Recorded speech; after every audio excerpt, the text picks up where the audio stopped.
Hello, can we get started, please?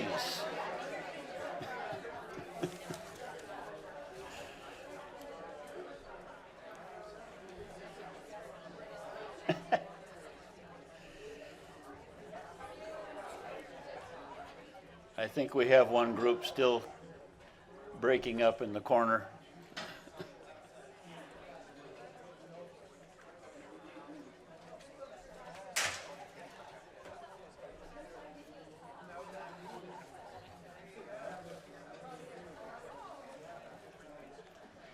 If we could have those that are reporting out, please sit at this table. It'll make it a lot easier for the folks with the microphones to come up and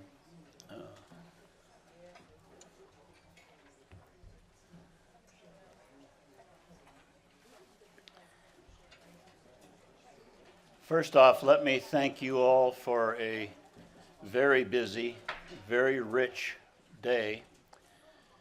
It's important to step back and always remember that this system, whatever it is completely dependent upon the people in this room, the communities that you all represent, from employers to educators to credentials and users. The system will work, grow, survive, succeed based on your decisions, both in terms of its content and quality, but most importantly, its use and its reputation for you and your world. So your input is absolutely essential to everything that we do now and with the future of the new organization. That's the opportunity we have. Please don't be shy. This is not an imposed system. It is a system that in fact must service you and your constituents. So as we move ahead, let me thank each of the groups and ask each of them to step forward and give us a short version of some of the discussion and the recommendations that they found. The first group would be the yellow group. Andy? Carla's going to. Oh, Carla is going to do it? All right. Yeah, up here, Carla, please. Go yellow. Go team. So we had a fantastic group, better than everybody else's. And joking. And it was a really interesting and kind of somewhat miscellaneous group. We had two different audiences we kind of felt that they broke down into. And some of the significant issues that we talked about were communication about the platform itself and what it was and what it is and what it is not, and helping to build an ecosystem around that. So getting an understanding of where things are right now, what the Credential Registry is actually hoping to illustrate, and who are the audiences that it makes sense to use for the registry itself. So again, describing what it is and what it isn't, how things fit into an ecology. Some of the challenges were that there are no existing applications, that people were, they didn't fully understand the potential applications, so maybe developing use cases or at least having some pointers about what those use cases might be, so application developers could get off and running. And so I'm recognizing that there were different audiences as well. And then there was a huge desire for quality assurance, that as a term that kept coming up, about quality and understanding value. And so fully understanding where and how quality assurance makes sense within the registry itself. And then whether or not there's something that indicates quality, whether or not that includes accreditation of some sort, or whether or not some third quality assurance expert has been weighing in. And then finally, there were some references to different partnerships that might be useful, and one included ASAE, I think the Association of Professional Associations, which I just really love the idea of. And then actually thinking about incentives for application developers and what might make sense for them, what would be the thing that compels them to move forward and start to dive into the Credential Registry. And then finally, also building from iPads, so seeing if there are opportunities to actually fill in, like pre-fill content, and then allow people then to come in and then add existing content to it. So anything else, Andy? I think because we had employer representatives in the room, I do think on this quality assurance issue, clarity on what the registry can do, clarity on what the registry intends to do, clarity on what's going to be particularly on this issue about whether it's a quality assurance body or output data. Don't assume that an employee who clicks on the thing for the quality assurance body even understands about what accreditation is. So there actually needs to be some understanding of who your audience is, and even that may not be enough for them to really believe whether or not this is a valid credential or not. So at some point, if the registry's intention is not to directly link to outcome data, employment data, things like that, at least obviously that there is some explanation to people in the business community that's an opportunity for somebody else to develop some kind of application in order to be able to do that. But that is going to be important to kind of develop interest from the business community that this is going to be something that they should be paying attention to. And I think it was clear about kind of people were talking about differences between some of the larger firms and some of the smaller firms. Their capacities for even understanding what the registry does, their understanding about how it would or would not be a tool for recruitment. Again, being very clear that understanding what the credential is a key part of the registry. Being able to get information about who holds that credential or how many people within a particular region hold that credential, which could be of great interest to a business, but that may not be what the purpose of the registry is, but it could support somebody developing and linking that information in some way. But being clear with the business community about that will kind of make it easier to have ongoing conversations about how this develops moving forward. Yeah.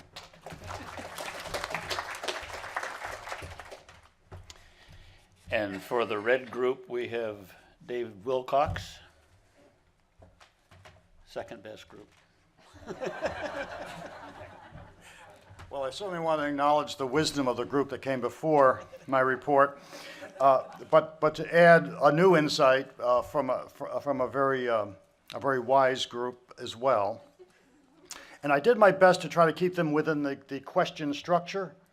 I didn't succeed all the time with that. So the ideas may not necessarily be by actual category. But one of the key points that was made, because it is a certification and actually licensing focus group, wanted to make a very clear statement that the voice of certification and licensing be a very, very important voice as this whole initiative moves ahead. One of the questions that came up was kind of interesting was a focus on competency as well as a focus on the credential. Particularly in the underserved population, there may be a lot of work experience, but maybe not a high school diploma or any other evidence of attainment of competency.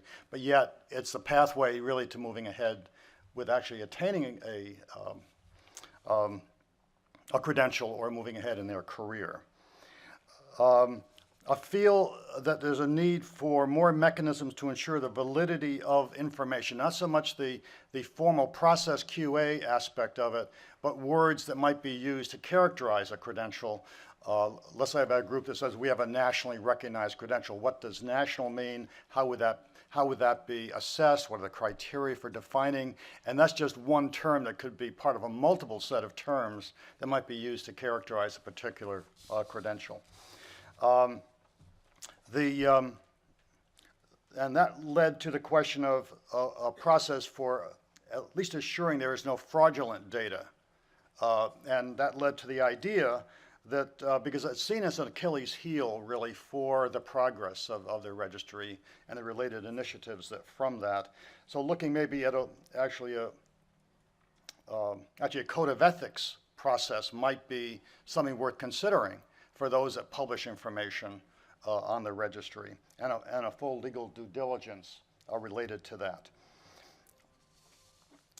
And also some due diligence on those kind of user apps that will be actually leveraging the value of the registry downstream. Is there a quality assurance criteria that might help shape that work as well? Now, the last question was around some ways of accelerating the engagement and publishing of information on the registry, which would further lead to further publication. One is to come up with some success stories, some early success stories that could be published around a specific benefit or application of data that is extracted from the registry. Another person said we might prioritize levels or types of engagement around really some high priority areas that might get some early engagement to kind of lay the framework for others.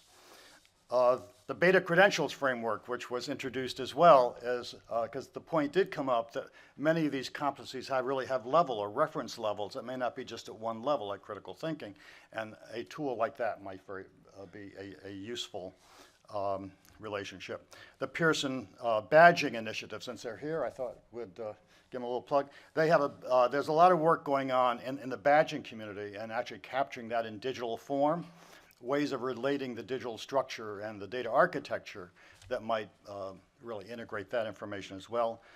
COOL actually is a DoD certification website. Many of you may be familiar with that, but that's all mapped against military occupational titles and might be another initiative that would really help to flesh it out faster and quicker in some fashion.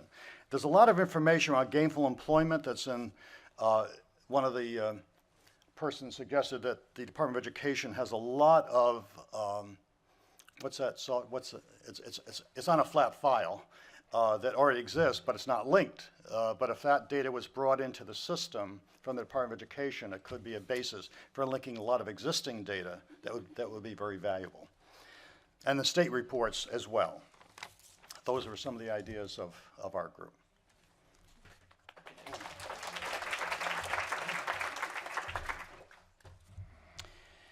And for the Green Group, Mary Beth Lakin.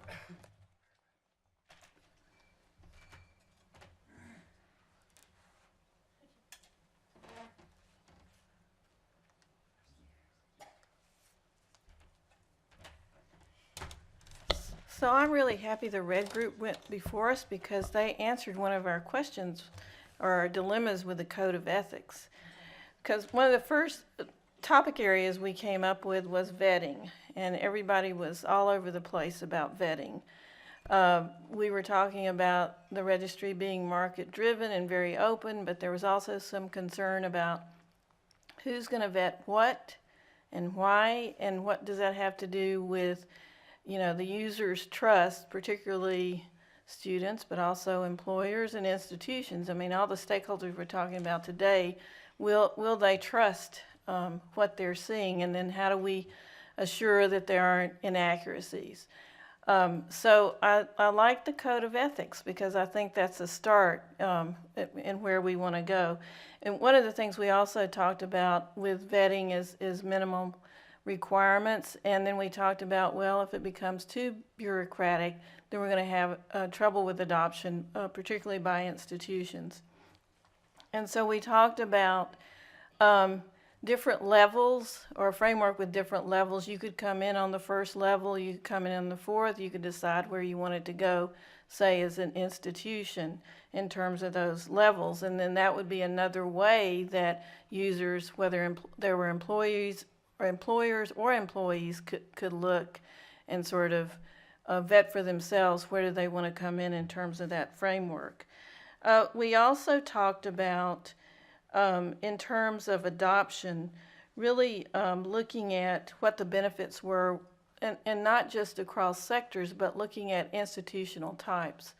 So it seems like a lot of different institutional types are looking for enrollment. That's one thing, and being able to, put out there the work that they're doing, the framework for it, could really help with enrollment.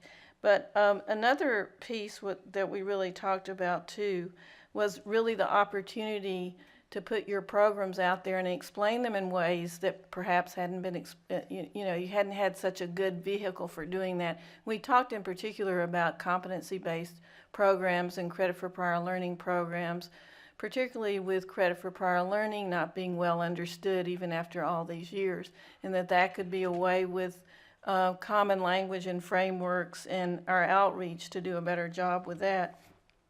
Then we also talked in particular about the outreach piece, and again, really thinking about specific roles along with the benefits that we really needed to think about how that outreach worked. We could see the registry being tilted and used, or the word was used, tilt, and used by one particular sector and not other sectors. So that's something we'd want to watch out for. And what would help us with that is really the collection of data. We talked a lot about data and finding out who was using and how they were using and what differences the registry made.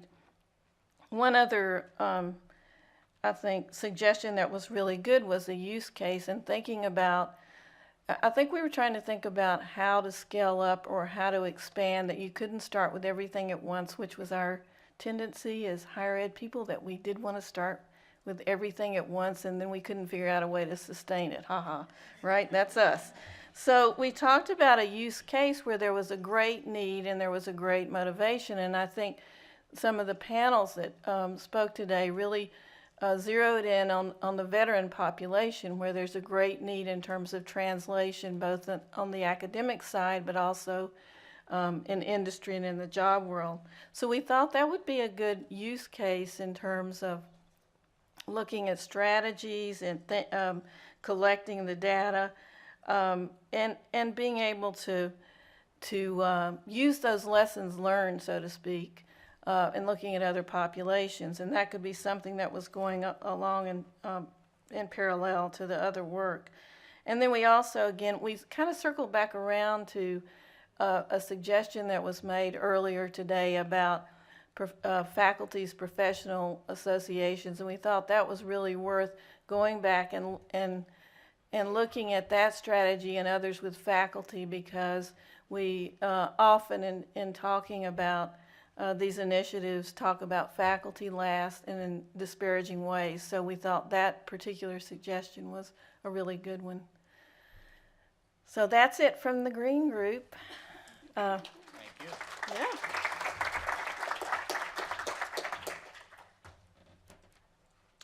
And from the Pink Group, Nan Travers.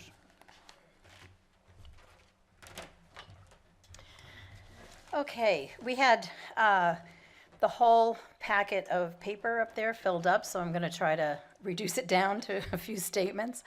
And we kind of focused at first around three different places. One is really the whole concept of uploading the information and data.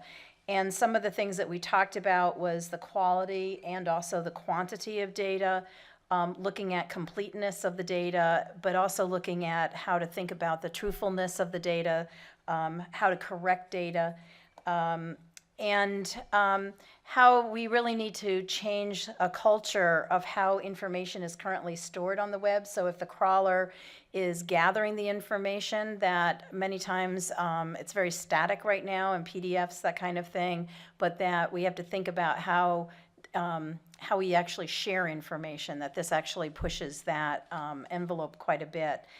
And that also that the data up there starts to create a competitive edge, and how we don't encourage that competition, but actually think about how to really help different credentials that still have value have as much of a voice, that which is one reason why I'm not going to say about how my group was better than the other groups. So the next one was quality assurance, and we really started to recognize that there's a lot of tension in the quality assurance. There's kind of two sides to it. One, at one point, is a high regulation, where third-party regulation, where there's a lot of standards, and really trying to think about how to make sure, you know, every I is dotted and every T is crossed. And on the opposite side, having this open-ended self-regulatory. So if we think of how Wikipedia has changed over the years, where through self-regulatory people making sure the information is correct, that, you know, it's gotten a lot more of being an accurate resource. How do we start to look at, you know, how much to kind of impose on that, and how much do you let start to self-regulatory? Just really also the tension between how we have different criteria for quality assurance versus the value to the learner. So the criteria that we may think is really giving quality assurance may or may not really have as much value to the users, and so we really need to have a better sense of the value that the users have. So we need to balance those things. And who defines quality assurance and from which perspective? That really makes a difference here. And even if we think about learners or students, again, they're not all the same. So we have very varying needs and requirements. The third area really had to do with engagement, looking at who's engaging, how they're engaging, and it raised a lot of questions in terms of how do we involve different groups and entities, how do we really encourage the use of it, that this will become more valuable when we have lots more people using it, but also how to use already formed groups and initiatives and how to tie them into the use part of it. And how do we show how things connect and not create silos in there? So again, you know, just take the example of the IT example right at the beginning of today. You know, really, how does that connect to other degrees? When people have an English degree, how does that connect? But then how do different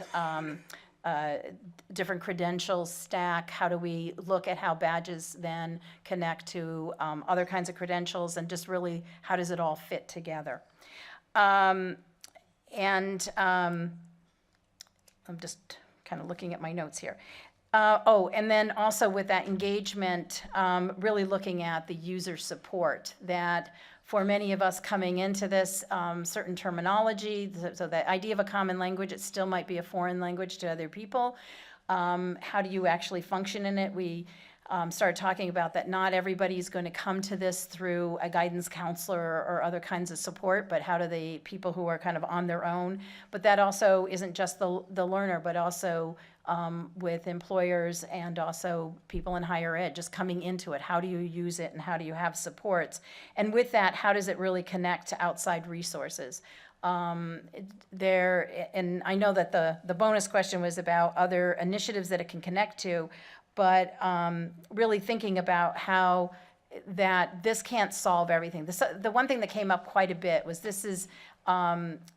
many people in the group were feeling as though it was being talked about as though this was the end all, like it was going to solve every problem. And to be very real about that and connect to the other resources and the other pieces of information, so that it really kind of facilitated other work that was going on. And then we talked about, in terms of just sort of some suggestions for kind of next steps, and came up quite a bit is to really encourage for the next phase to really pick a focus, to figure out how to do it well with just a focused area, to really think of it as a proof of concept and to really make sure that you've got all the pieces there. So either by picking a particular field and connecting across all the entities in that field. Another suggestion was to take the pilot institutions and have them involve all of their partners, and so that you take a pilot and then you get the circles that are around that pilot institution, and so you start to test it with employers and students and that kind of thing, so you get sort of a full environment.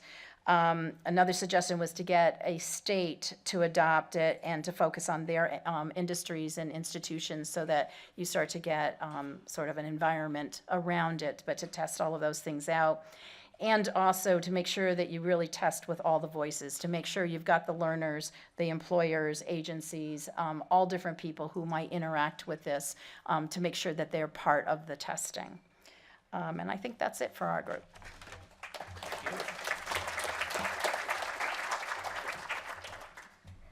And the orange group, Sharon Boven.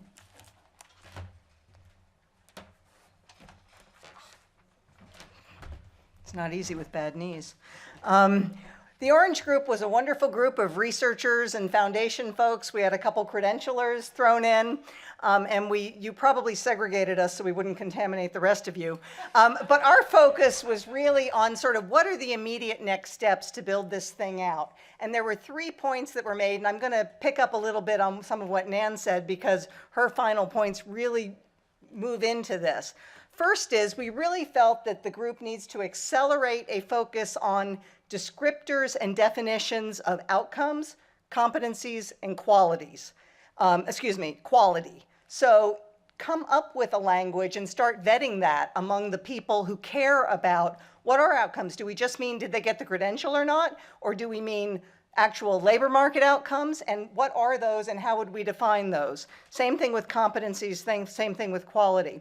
And then since this is a journey, as Lewis said earlier, and we're at the very early stages of this journey, we should start out with what we have and try to build it out more fully before expanding it. So we absolutely thought that having a geographic area where we could look within a state or even a metropolitan statistical area, where we could pull in state data, where we could use the WIOA Workforce Board and all those partnerships, which include the state data people, and where you have homogeneity in the politics and the policies and the geography. You could start thinking about GIS applications for this. You could start thinking about connecting HHS information. So by doing that in a way that you can really delve deep and build the use case again, that this is something that communities and states should be interested in doing. And while you're doing that, include very early in the discussion those people whose perspectives you're going to need to make that valuable, including learners. Have them at the table. Find out, I asked the question, what do learners need from this registry? And we said, well, we can guess, but we're not them. So let's make sure that their voice is at the table. Also, how do we make it attractive to app developers? I love the idea of having a couple, get started and see what's going, but how about doing a competition? Say we're going to award up to 10 prizes for people who go develop great apps using this, and maybe that's a way to get it going. So we could crowdsource that. So I thought we had a really good discussion in the Orange Group, and I'd like all the Orange Group people to raise their hands. Yay! Thank you. Bob? The blue group. The blue group. Despite any coincidental resemblance, I am not Kim Green. Kim had to leave early for a meeting. We had a really good group. A lot of career technical educators were part of our group. The first recommendation, these are split out pretty well by the content area, recommendations, barriers, and strategies. The first recommendation we heard was to make sure that we have a good user interface.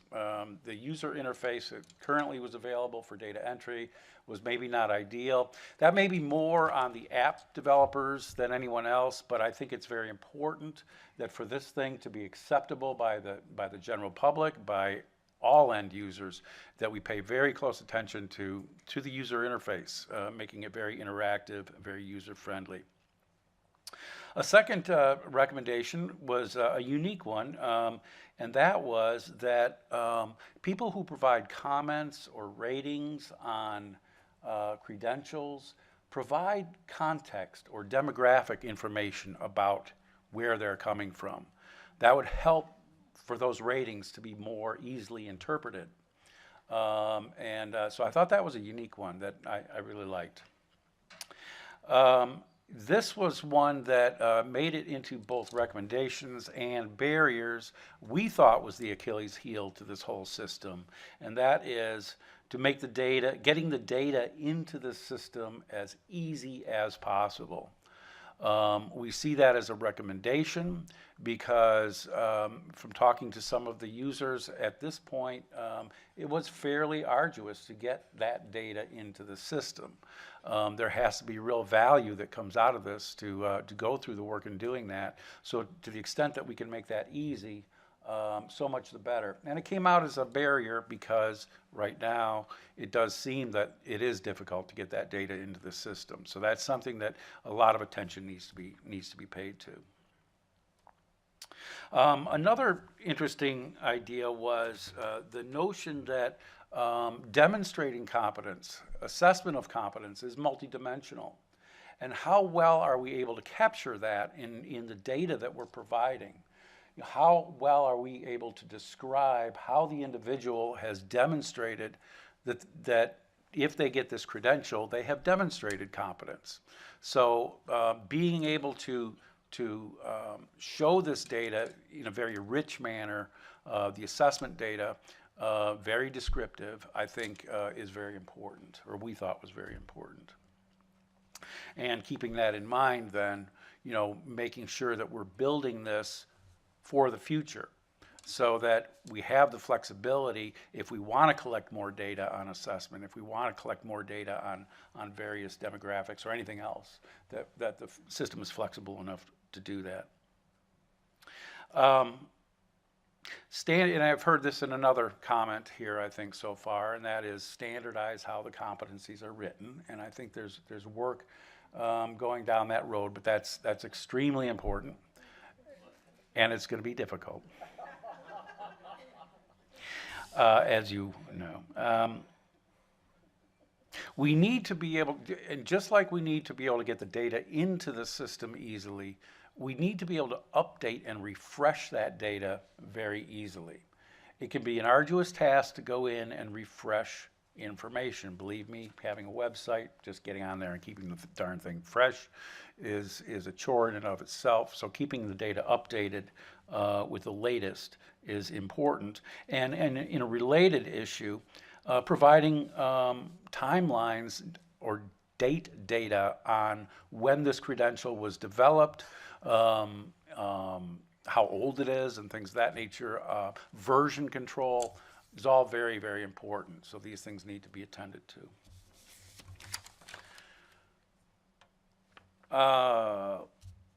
I recorded this as kind of a student version of the employer app. The idea here was to allow the capabilities of a student to enter the competencies that they have, to bring back what credentials meet those competencies. So that may be a useful tool for the student user. Barriers need to be able to get the data in more easily than currently, and also keeping it up to date. So that was mentioned. As I think almost every group here has mentioned so far, the importance of data verification, data validity. So given that it's coming up in every group, I think that's something that obviously is forefront for us. Another issue, another barrier is that it's, at least in the educational realm, a lot of institutions are a lot further behind others in terms of describing their outcomes and describing their programs. And so the evolutionary level at which these institutions are at could become a barrier in getting the data in the system. For those who have their outcomes all defined at the course and the program level, it may be very easy. For those who have to start from scratch to do that, it's going to be a significant barrier. Some strategies.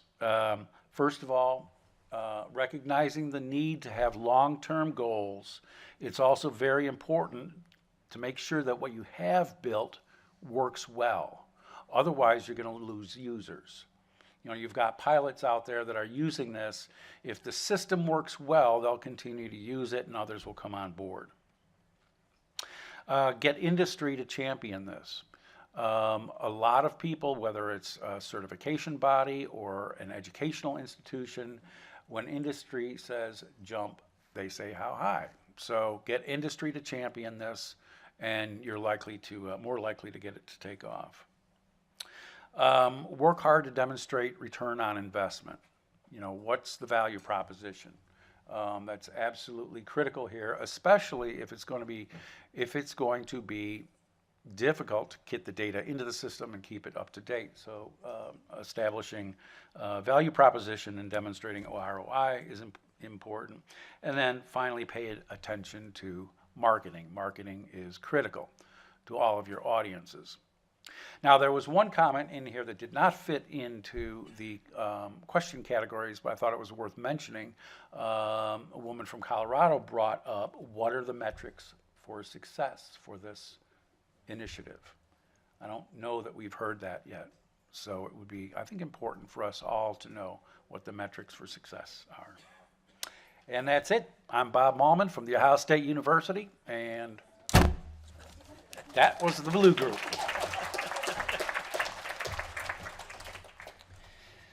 Last but certainly not least is the technical committee. Jeannie Kitchens. Alrighty. So yeah, we had the light blue group mainly composed of technical advisory committee members and then some others who were just interested in the technical side. And so I won't repeat the things I heard everyone else say, but we were looking at things from the technical perspective. So developers, for example, what their needs are. And as you just mentioned, certainly one of the things that we're going to want to address are examples of entry and making it simple.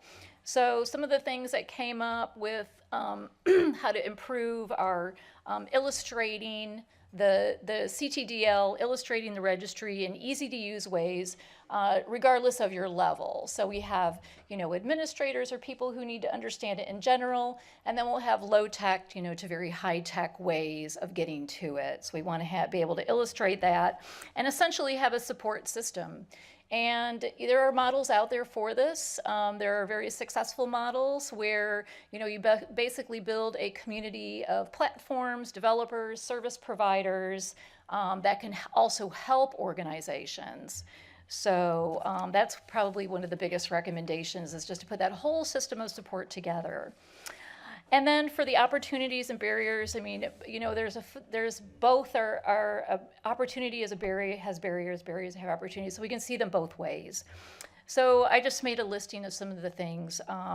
Markers for a minimum viable credential, and I think, the other groups came up with that same kind of idea, credibility, proxy publishing, governance or the code of ethics that came up earlier, marketing, and conflicting narratives, and I think that came up earlier as well, things to address. And then for the last question, all the other groups also had a lot of great ideas on how to do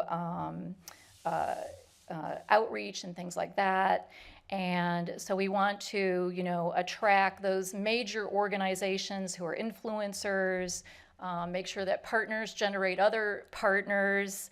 And we also talked about ideas like basically a Kickstarter program, to build partnerships both on the development side and the credentialing and quality assurance side.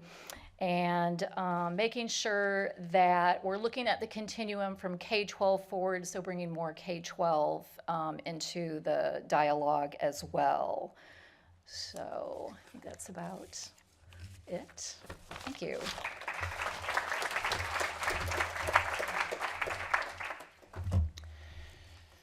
We have just a few minutes for questions of any of these groups, should you have any.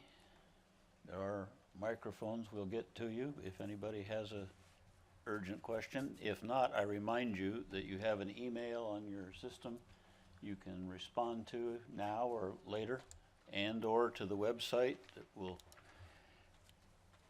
please continue to make input and raise these very important questions and issues.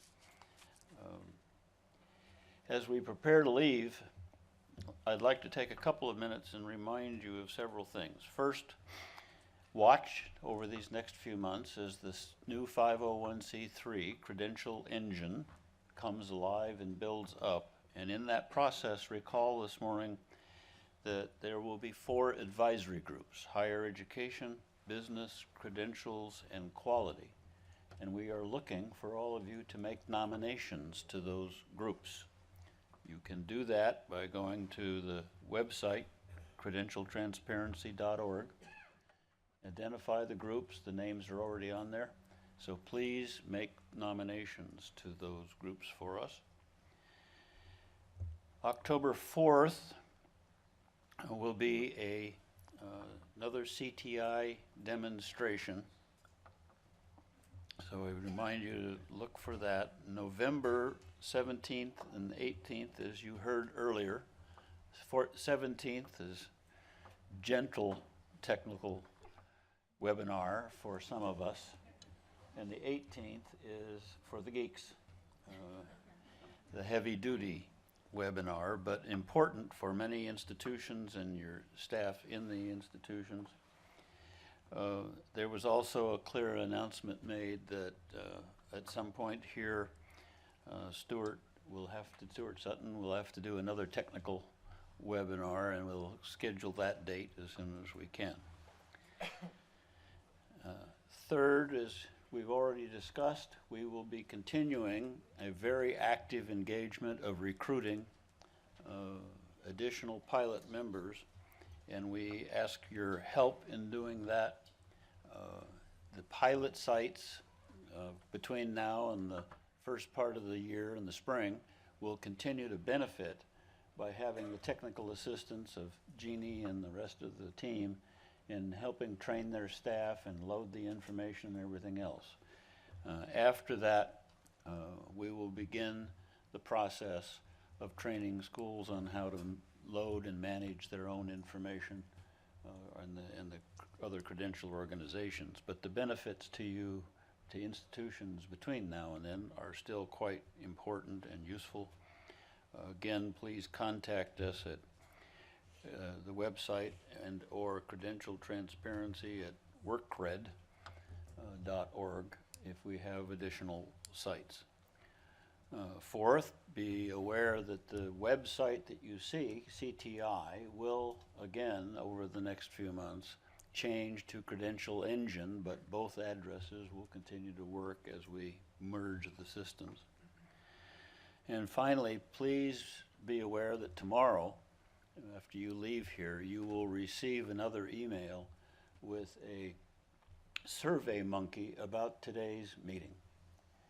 Please give us feedback on what worked, what didn't work, what you think we needed to do more of or less of or whatever, but it's important that you help us with that information.